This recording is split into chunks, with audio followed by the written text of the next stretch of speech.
भूतिया मंदिर की डरावनी कहानी।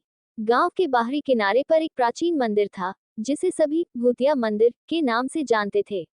लोगों का कहना था कि इस मंदिर में रात को डरावनी घटनाएं घटित होती थीं। वहां जाने से लोग डरते थे और सूरज डूबने के बाद कोई भी उस तरफ नहीं जाता था। इस मंदिर की कहानी कई साल पुरानी थी। कहा जाता है कि सैकड़ों साल पहले इस मंदिर में एक तांत्रिक रहता था, जो अपने काले जादू के लिए कुख्यात था। उसने अपनी साधना पूरी करने के लिए कई निर्दोष लोगों की बलि चढ़ाई थी। उसकी मौत के बाद मंदिर में अजीब घटनाएं होने लगी। लोगों का मानना था कि उसकी आत्मा अब भी वहां भटकती है और जो भी वहां जाता है, उसे वह अपने काले जादू से मार डालता है। राघव, जो गांव का एक निडर और जिज्ञासु युवक था, भूतिया मंदिर की कहानियों पर यकीन नहीं करता था। उसने अपने दोस्तों से कहा, ये सब बकवास है। मैं आज रात उस मंदिर में जाऊंगा और देखूंगा कि वहां क्या है।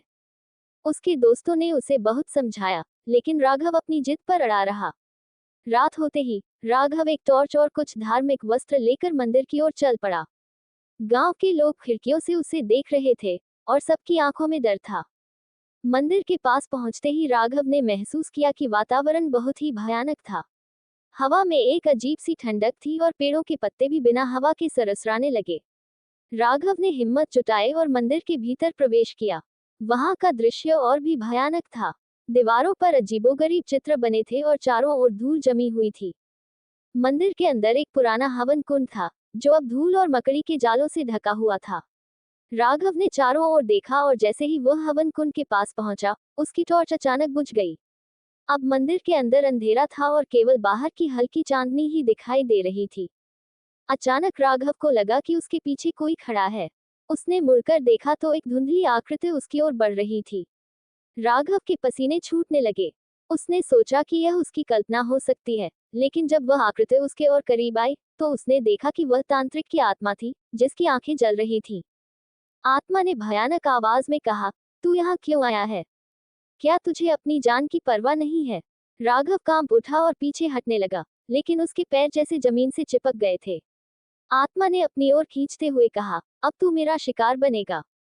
राघव को अचानक याद आया कि उसकी दादी ने उसे एक प्राचीन मंत्र सिखाया था, जो बुरी आत्माओं को दूर करने के लिए था। उसने तुरंत वह मंत्र जोर से पढ़ना शुरू किया। आत्मा का प्रकोप बढ़ता गया, लेकिन राघव ने हार नहीं मानी। उसने पूरी ताकत से मंत्र का जाप जारी रखा। अचानक एक तेज रोशनी फूट पड़ी और आत्मा ने एक भयानक चीख मारी। धीरे धीरे वह धुंधली आकृति गायब हो गई और मंदिर में फिर से शांति छा गई। राघव ने राहत की सांस ली और मंदिर से बाहर निकल आया। अगली सुबह जब राघव ने गांव वालों को अपनी कहानी सुनाई, तो सबने उसे एक हीरो की तरह सराहा। अब कोई भी मंदिर को भूतिया नहीं मानता था। राघव की हिम्मत और दादी के प्राचीन मंत्र ने गांव को उस भयानक डर से मुक्ति दिलाई थी। इस घटना के बाद मंदिर को साफ सुथरा किया गया और वहां नियमित पूजा पाठ शुरू हो गया। गांव वालों ने मंदिर का नाम शांति मंदिर रख दिया और अब वह मंदिर गांव की शांति और सुरक्षा का प्रतीक बन गया। इस प्रकार राघव ने न सिर्फ अपनी जिज्ञासा को शांत किया, बल्कि पूरे गांव को एक भयानक आतंक से मुक्ति दिलाई। आज भी लोग उसकी बहादुरी की कहानियां सुनाते हैं और शांति मंदिर में श्रद्धा से पूजा करते हैं।